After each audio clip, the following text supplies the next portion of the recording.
Hello, welcome to this video. Today's pick a card reading is going to be what shadow work do you need. So this is just meant to illuminate some aspects of your shadow that might need some work. So the first group that we have is a lipstick and the second group is a perfume.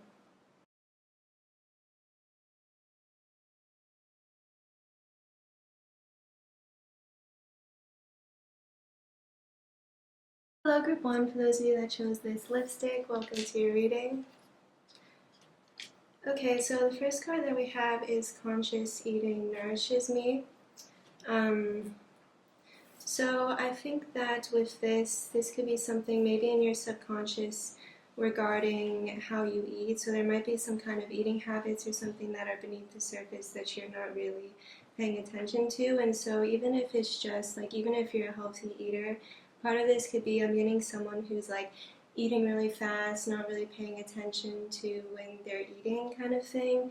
So this is kind of saying just like while you eat, really be conscious, really be aware while you're eating instead of just like watching a video and rushing, something like this. Kind of just having more awareness of what you're eating and also being more present while you're eating. Okay, we also have emotional withdrawal in reverse. So the other part that I'm getting with this is that someone is not recognizing or understanding how they are emotionally withdrawing from situations. So it seems like to them it might feel like all of a sudden they just feel cold about something, but it's actually you trying to withdraw to protect your emotions. So kind of be aware if like an emotion comes up and all of a sudden it goes away really quickly. So it's like you feel something and then all of a sudden you're rejecting it, you're like withdrawing to kind of avoid this emotion. So kind of really just feeling your emotions and not like withdrawing once you feel something very strongly. Also, we have this card, as you honor and follow the guidance of your heart, prosperity is coming to you now. So something I'm getting with this is someone, it's like they have this thing in their heart that they want to do that they think could bring them money, but part of them feels like maybe it's not socially acceptable, or there's a lot of fear around this. So it's like learning to recognize what your heart is actually telling you to do, what your heart is actually guiding you to do, and not letting fear kind of stifle the guidance of your heart. So thank you, group 1. That's all I have for you. I hope that you enjoyed this reading. If you like a personal reading, please email me. The email for that's in the description. Hello, group 2. For those of you that chose this perfume bottle, welcome to your reading.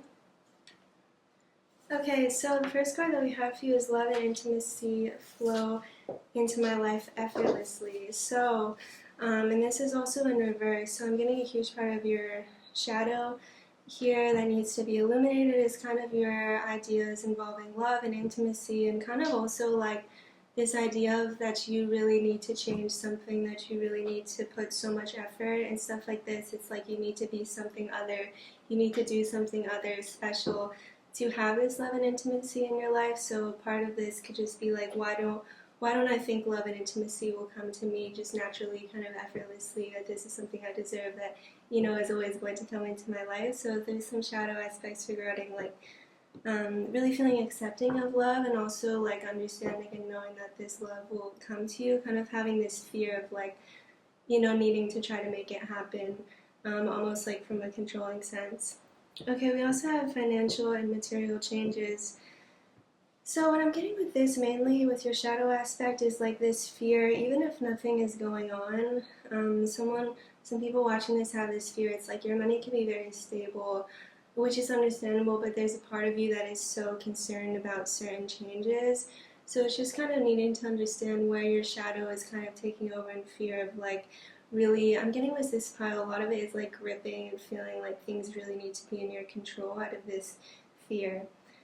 We also have you're flying high right now, which may threaten others, but don't descend because others will soon become inspired by your example. So part of this is what I'm getting with your shadow is like some of you might have learned in some area that you can't really be too much like shining too much, you can't really stick out too much, you can't really prosper and succeed so much so as to not threaten others. So a lot of this is like you are kind of trying to humble yourself, make yourself smaller so that you don't threaten other people, which is understandable socially. It's like you don't want to obviously, you know, be super egotistical and feel like you're superior, but it's not really that. It's just really accepting where you're at and your successes, accepting that you're maybe at a high point in your life, maybe you're better at some things than other people in certain situations, and kind of not needing to suppress that and make yourself feel like you are level so as to not threaten others. So thank you, Group 2. This is all that I have for you. I hope that you enjoyed this reading. If you like a personal reading, please email me. The email for that's in the description. Thank you.